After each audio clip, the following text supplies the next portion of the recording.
Seja bem-vindo ao Encontro com a Palavra. Estou muito feliz que você tenha escolhido estudar a Bíblia conosco. Hoje iremos continuar nossa introdução ao estudo da Bíblia, que é uma coleção de 66 livros. A maioria das nossas Bíblias traz em sua capa as palavras Bíblia Sagrada. Mas o que significa chamarmos este livro de Bíblia Sagrada? A palavra sagrada significa aquilo que pertence a Deus ou aquilo que vem de Deus. Deus é a fonte. Esta é a ideia da palavra sagrada, aquilo que pertence a Deus. O que estamos dizendo aqui é que este livro está relacionado com Deus de uma forma muito especial. Deus tinha algo muito dinâmico para fazer com esses livros que formam a Bíblia. Esse livro contém a mensagem de Deus ao homem. É isso o que torna este livro o mais importante livro do mundo.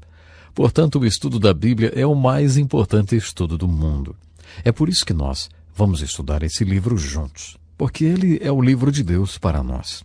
Deus tinha uma mensagem. Ele queria transmitir essa mensagem ao homem. Para fazer isso, ele moveu muitos homens, talvez mais de 40 homens. Esses homens foram movidos por Deus de tal maneira que as palavras que eles escreveram não eram suas palavras, mas eram as palavras de Deus. Em um período de cerca de 1.500 a 1.600 anos, esses homens e seus escritos formaram esse volume de livros ao qual nós chamamos de Bíblia Sagrada.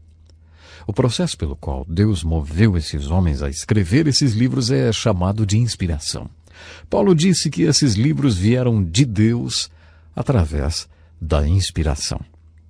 A palavra inspiração significa respirar para dentro. Isso tem a ver com o Espírito Santo de Deus respirando dentro daqueles homens, movendo-os a escrever esses livros. Pedro descreve a Bíblia com as seguintes palavras: porque não vos demos a conhecer o poder e a vinda de nosso Senhor Jesus Cristo seguindo fábulas engenhosamente inventadas, mas nós mesmos fomos testemunhas oculares da sua majestade, pois ele recebeu da parte de Deus Pai honra e glória, quando pela glória excelsa lhe foi enviada a seguinte voz: este é o meu filho amado, em quem me comprazo. Ora, esta voz, vinda do céu, nós a ouvimos quando estávamos com ele no Monte Santo. Temos assim tanto mais confirmada a palavra profética, e fazeis bem em atendê-la, como a uma candeia que brilha em lugar tenebroso, até que o dia clareie e a estrela da alva nasça em vosso coração, sabendo primeiramente isto, que nenhuma profecia da Escritura provém de particular elucidação, porque nunca jamais qualquer profecia foi dada por vontade humana. Entretanto, homens santos falaram da parte de Deus, movidos pelo Espírito Santo. Pedro usou uma linda palavra em grego, a palavra phero. Em muitos lugares, em vez de usar pontes para atravessar rios, as pessoas usam balsas. Isso acontece em muitos lugares onde há muita água. A palavra phero, em grego, significa instrumento de travessia.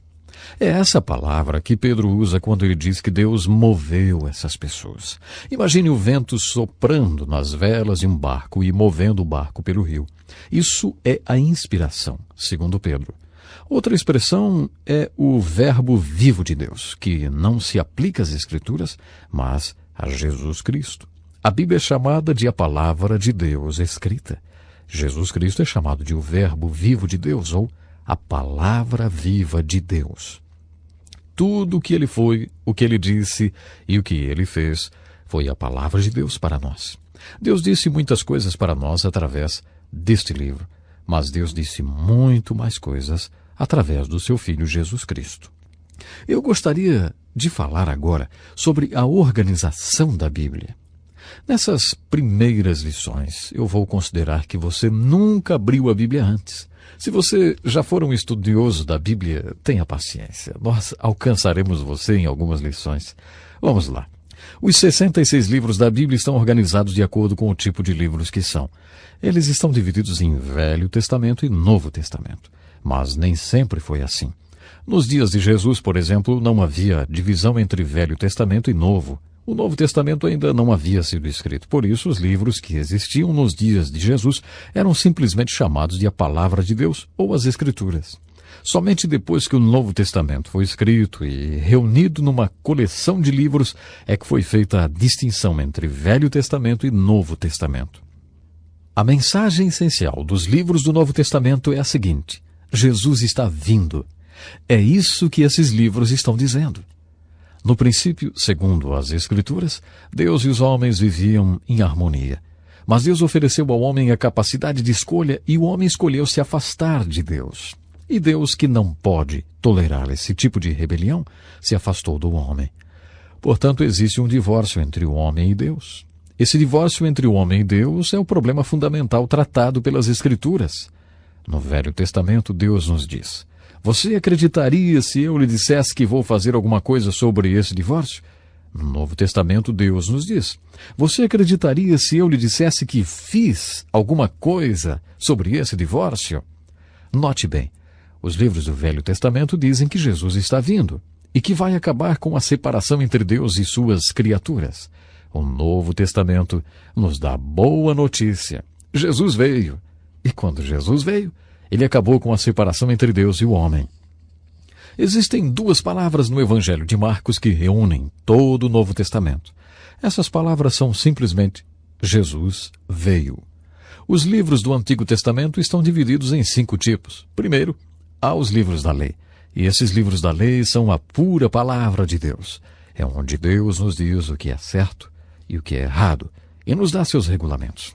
É onde ele nos mostra seu padrão de retidão. Os 5 livros da lei são seguidos pelos 10 livros históricos. Esses 10 livros históricos nos dizem mais ou menos que, às vezes, o povo de Deus obedecia aos livros da lei e, às vezes, não. Quando eles obedeciam a esses livros da lei, eles se tornavam exemplos para você e para mim. Mas quando eles desobedeciam, aí suas vidas se tornavam avisos para você e para mim. Em 1 Coríntios, capítulo 10, verso 11, o apóstolo Paulo nos dá a chave para os livros históricos do Velho Testamento e para o livro histórico do Novo Testamento. Quando você ler os livros históricos, procure por exemplos e avisos. Esses exemplos e avisos são baseados no seguinte: às vezes, eles obedeciam a palavra de Deus, encontrada nos 5 primeiros livros, e às vezes eles não obedeciam. Quando eles obedeceram, eles são exemplos. Quando desobedeceram, são avisos. Os livros históricos são seguidos pelos livros poéticos. Os livros poéticos são a mensagem de Deus para o seu povo, que tenta viver sua palavra neste mundo. Nos livros poéticos, Deus diretamente fala ao coração do seu povo. Por exemplo, no livro de Jó, Deus tem uma mensagem para o seu povo quando eles passaram por sofrimentos. No livro de Salmos, sua mensagem é a mensagem para quando o povo de Deus estiver louvando. Sobre todas as coisas que passam pelo seu coração quando você está louvando. Essa é a mensagem dos Salmos. No livro de Provérbios, Deus nos fala sobre o que se passa em nosso coração quando estamos lá fora, nos relacionando com os outros. Alguém já diz que quando você faz um negócio, há 2 coisas que podem ser obtidas: dinheiro e experiência. Mas há certas pessoas que quando você negocia com elas, o dinheiro sempre vai para elas. Para você só fica a experiência. O livro de Provérbios foi escrito porque Deus não queria que seu povo ficasse só com experiência dia após dia. Ele queria que seu povo tivesse alguma sabedoria prática sobre relações humanas.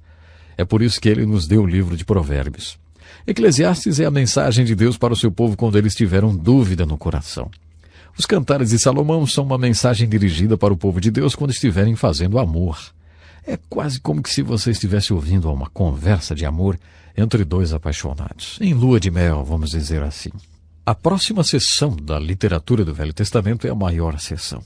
Em termos de capítulos e versos, ela é chamada de os profetas, e tem 2 tamanhos. Primeiro temos os profetas maiores e depois os profetas menores. Os profetas maiores são chamados assim não porque são superiores, e a denominação de profetas menores não quer dizer que eles sejam inferiores. Os profetas maiores foram muito prolixos, com 66 capítulos, 52 capítulos e 48 capítulos. Eles levavam muito tempo para dizer as coisas. Os profetas menores são chamados assim porque têm 1 capítulo, 2 capítulos ou 3 capítulos. Provavelmente eles foram pregadores melhores, porque conseguiram empacotar melhor a sua mensagem. No Novo Testamento também temos 5 tipos de livros. Primeiro, 4 biografias de Jesus: Mateus, Marcos, Lucas e João. Eles mostram diferentes aspectos da mais importante vida já vivida. Depois nós temos um livro histórico, que é o livro de Atos. E depois nós temos as epístolas de Paulo e as epístolas gerais. Um jovenzinho me perguntou uma vez: escuta, epístola é a esposa do apóstolo? Até que soa parecido, não é mesmo? Mas não, a epístola é uma carta. Metade do Novo Testamento foi escrito pelo apóstolo Paulo. Em seguida vem as cartas de Paulo e depois as cartas gerais, porque foram escritas por autores gerais para leitores gerais, pessoas que estão dispersas e vivendo em diferentes locais. O Novo Testamento encerra com um livro profético, o Apocalipse. É um livro de símbolos. Para entender de verdade esse livro chamado Apocalipse, é preciso da ajuda do Espírito Santo. A primeira frase fala logo da revelação de Jesus Cristo. Portanto, na Bíblia, nós temos 66 livros e esses livros estão organizados não de acordo com a época em que foram escritos, mas de acordo com o tipo de livros que são. Existem 5 tipos de livros no Velho Testamento: livros da lei, livros históricos, livros poéticos, profetas maiores e profetas menores. Existem também 5 tipos de livros no Novo Testamento: 4 evangelhos, um livro histórico, as cartas de Paulo, as cartas gerais e um livro profético, que é o Apocalipse. Leia o Velho Testamento lembrando qual é sua mensagem. Jesus está vindo. Esse é o verdadeiro assunto do Velho Testamento. Leia o Novo Testamento procurando a seguinte mensagem: Jesus veio. E vamos à sua primeira tarefa do curso. Memorize os nomes dos livros da Bíblia. Você deve pensar: por que será que ele pede que a gente memorize os livros da Bíblia? Ora, é para que você não fique envergonhado quando o pregador anunciar um texto de Ageu e você não souber se fica no Velho ou no Novo Testamento. Por isso, para saber onde estão localizados os livros da Bíblia, memorize seus nomes. Memorize lembrando seus títulos e aprenda a soletrar os nomes. Eu acho que isso vai ajudá-lo quando você for estudar a palavra de Deus. Bom, não temos mais tempo hoje. Muito obrigado e olha, agende-se para se juntar a nós amanhã, quando vamos continuar o mais importante estudo do mundo, o estudo do livro de Deus, a Bíblia Sagrada. E outra coisa, convide seus amigos ou alguém que esteja interessado em saber mais, entender a palavra de Deus. Este é um estudo escrito pelo Dr. Dick Woodward, na voz do pastor Edson Bruno.